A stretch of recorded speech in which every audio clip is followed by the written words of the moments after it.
Salut, c'est Rémi, j'espère que vous allez bien. On se retrouve dans cette vidéo aujourd'hui pour répondre à une question, encore une fois. Faut-il faire du référencement naturel ou faut-il faire du référencement payant? C'est une très bonne question. Donc, pour rappel, je suis Rémi Fonvielle, je m'occupe de piloter la communication digitale des entreprises grâce à la mienne, grâce à mes conseils et à toutes les vidéos et les articles de blog que je publie sur tous mes réseaux, sur tous mes différents canaux de communication. Alors, faut-il faire du référencement naturel ou faut-il faire du référencement payant? C'est une très bonne question. Déjà, expliquons ce qu'est le référencement naturel et ce qu'est le référencement payant. Le référencement naturel, c'est tout simplement le fait d'être visible naturellement sur les moteurs de recherche. Par exemple, quand vous tapez plombier à Toulouse, par exemple, vous allez avoir une flopée de plombiers, une flopée de liens sur Google, ou d'ailleurs sur n'importe quel moteur de recherche qui vont apparaître. Tout d'abord, vous allez avoir des petites sections, 3-4 petits liens avec marqué annonce. Donc ça, c'est du référencement payant. Et ensuite, on va avoir des résultats naturels qui vont apparaître. Donc première position, deuxième position, etc.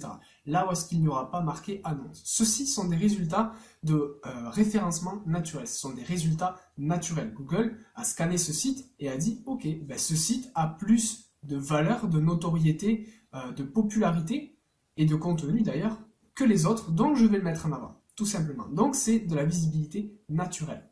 Ensuite, la visibilité payante, comme on a vu, c'est le fait déjà d'avoir des publicités qui soient tout en haut ou tout en bas des moteurs de recherche, dans les résultats de recherche, première, deuxième ou troisième page d'ailleurs, ça dépend de la concurrence qu'a votre mot-clé. Vous avez également du référencement payant qui peut apparaître sur Facebook, sur Twitter, sur Instagram, sur tous les réseaux sociaux qui existent, sur les pages jaunes d'ailleurs aussi, vous avez du référencement payant. C'est-à-dire qu'en fait, vous allez avoir de la publicité qui va venir dès que vous allez taper un mot-clé ou que vous allez vous intéresser à une thématique particulière. Les grosses sociétés comme Google, Facebook, etc. vont stocker ces données-là et en gros vont les revendre plus ou moins à des entreprises. C'est pas vraiment de la revente de données, mais en gros, ils vont vous dire, ok, vous avez un produit, un service à vendre et vous souhaitez être mis avec ces personnes-là, cette typologie de personnes qui sont intéressées par ceci, donc c'est sur Facebook, les centres d'intérêt, ou qui recherchent cela, donc les moteurs de recherche. À partir de là, vous allez dépenser de l'argent avec, donc c'est du référencement payant, vous allez dépenser de l'argent dans ces sociétés et derrière, vous allez pouvoir avoir des publicités qui vont être montées à une audience qui sera chaude, on va dire, c'est des prospects chauds qui sont intéressés. C'est pas un panneau publicitaire qu'on va mettre en plein milieu de la ville et on va espérer que les gens vous appellent. C'est vraiment des prospects chauds, donc c'est intéressant. Mais quoi choisir entre le référencement naturel et le référencement payant? Quand mes clients me posent cette question, moi je recommande tout le temps, absolument tout le temps, le référencement naturel. J'ai moi-même fait de la publicité pour Google, j'ai proposé des prestations pour la publicité Google, que ce soit un référencement, d'ailleurs c'était que du référencement payant, j'ai fait pour une grosse boîte d'ailleurs, qui m'a remercié encore parce que j'ai de très bons résultats, mais c'est pas quelque chose que je recommande. J'aurais quand même recommandé en premier d'étudier la solution du référencement naturel. Pourquoi? Tout simplement parce que ça va être une solution sur le long terme. Imaginez un robinet, c'est du référencement payant. Imaginez un robinet que vous allez ouvrir, il va y avoir de l'eau qui va tomber, en fait, ça va être votre argent, et les visiteurs, votre argent et les visiteurs, une fois que vous allez couper ce robinet, donc effectivement vous n'allez plus dépenser d'argent, mais vous n'aurez plus de visiteurs, vous n'aurez plus de prospects, vous n'aurez plus de clients, vous n'aurez plus rien, votre business va tomber. Donc il ne faut pas que votre business dépende d'un robinet qui s'ouvre ou qui se ferme. Il ne faut pas qu'il dépende du fait que vous ayez de l'argent ou pas d'argent à dépenser dans de la publicité. Imaginez que vous dépensez votre argent ou du coup votre temps à optimiser votre site, à rédiger des articles de blog sur du référencement naturel, d'acquérir du trafic naturellement grâce à la visibilité naturelle sur les moteurs de recherche.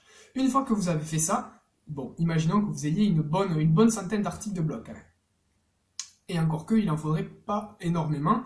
D'ailleurs, petite parenthèse, moi sur mes articles de blog, on voit que j'en ai publié peut-être une quarantaine, et on voit qu'il y en a maximum une dizaine qui ont vraiment explosé mon compteur au niveau des visiteurs. Donc au final, il faut bien cibler ces articles de blog, il faut bien les rédiger, faire en sorte que Google ait confiance en notre article de blog et la notoriété qu'on lui apporte, en fait, tout simplement. Vous allez acquérir des prospects, des visiteurs, des clients, tout simplement. Donc, une fois que vous avez mis ça en place, une fois que vous avez rédigé vos articles de blog, que vous avez optimisé votre site pour le référencement naturel, vous allez avoir du trafic naturel et tout le temps. Ça va être régulier, ça va être constant. À moins qu'il y ait vraiment un gros problème sur votre site internet, ou il y ait quelqu'un qui s'amuse à vous casser tout ce que vous avez fait, vous allez avoir du trafic et vous allez avoir des clients tout le temps. Donc, c'est vraiment une stratégie de long terme, c'est pas une stratégie de court terme. Effectivement, si notre stratégie c'est d'avoir des visiteurs tout de suite à l'instant T, il faut partir sur de la publicité parce qu'on dépense notre argent, à la fin de la journée, on a peut-être 500 visiteurs sur notre site. Effectivement, c'est une stratégie court terme.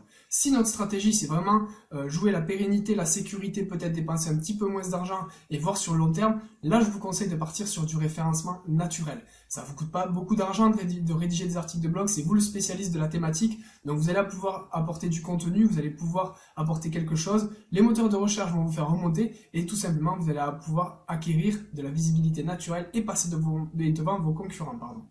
Donc moi je vous recommande référencement naturel, référencement naturel, référencement naturel. Si cette vidéo vous a plu, n'hésitez pas à la liker, à me laisser des commentaires pour me dire quel sujet vous souhaitez que j'aborde. N'hésitez pas à me le dire dans les commentaires, je me ferai un plaisir de vous répondre, il n'y a aucun problème avec ça.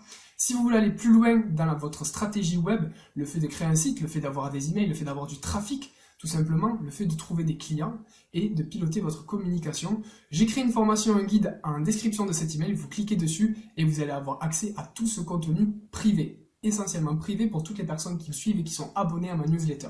Je vous laisse vous inscrire et on se retrouve très vite.